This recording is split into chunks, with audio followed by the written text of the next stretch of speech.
এখন তাপমাত্রা চলে 1 ডিগ্রি। সোনো পড়তেছে, ওই যে সোনো দেখা যাচ্ছে। এই সোনোর মধ্যে আসছি নতুন একটা জায়গায় ঘুরতে, তো সেই জিনিসটা একটু দেখাবো। এটা হচ্ছে যে অনেক প্রাচীন জাপানের অনেক পুরাতন একটা মন্দির। ওরা আর কি এইখানে ওদের মানে ধর্মীয় যে কার্যক্রম সেইটা করে। ওরা ওদের ভাষায় বলে ঐনরি বলে, যেটা প্রার্থনা বলি। আমরা মুসলমান নামাজ পড়ি, আর ওরা ওদের যে ঐনরি সেটা করে। ওরা সচরাচর বৌদ্ধ ধর্মটা ফলো করে।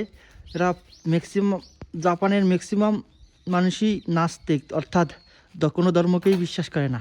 সচরাচর 85% জাপানের 85 রিসার্চের তথ্য অনুযায়ী 85% মানুষ কোনো ধর্মকেই বিশ্বাস করে না।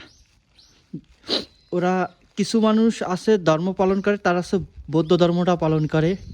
আর ওরা খ্রিস্টানদের অনেক উৎসব পালন করে, বাট ধর্ম মানে না। তো এর একটা প্রভাব আছে, ওয়েস্টার্ন কালচারের একটা প্রভাব আছে, আর্থিক একটা অনুদানের ব্যাপার আছে। সেটা অনেক বড় ইস্যু, অন্যদিন বলবো। আজকে একটা ঘুরতে আসছি মন্দিরটাকে দেখাবো। তো চলেন সামনে যাই। সোনো পড়তেছে, এখন তাপমাত্রা চলে 1 ডিগ্রি। বিকালবেলা, রাত্রে কী হবে জানি না। এই যে এইখানে দেখা যাচ্ছে এক এক জায়গায় আংটি পোড়ায়, তারপরে গলা মালা টালা কেমনে কি করে ওরা, আমি তো আর এগুলো জানি না ওরা ওদের ঐনারি সম্পর্কে। তো এই যে মূলত ওরা এই জায়গাটা হচ্ছে ওদের ঐনারিটা করে আর কি।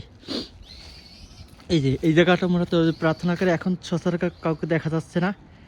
এই যে এই ঘরে ওরা প্রার্থনা করে। জায়গাটা অনেক পুরনো, যার কারণে দেখতে বেশ সুন্দর লাগতেছে বিকালবেলা। এই আর কি। এই যে এখানে ওরা হয়তো বসে বসে গল্প টল্প করে, কি করে জানি না গল্প। এই পাশে একটা মাঠ আছে, ছোট মাঠে বাচ্চা পোলাপান খেলাধুলা করে।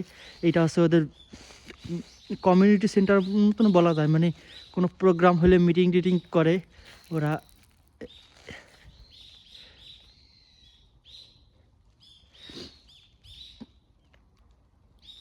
অনেক সুন্দর জায়গাটা, তাই দেখতে আসলাম।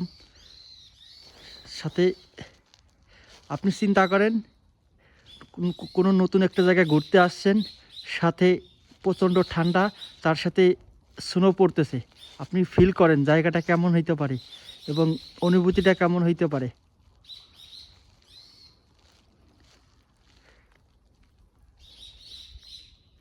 আমি ঠান্ডায় কাঁপতেছি,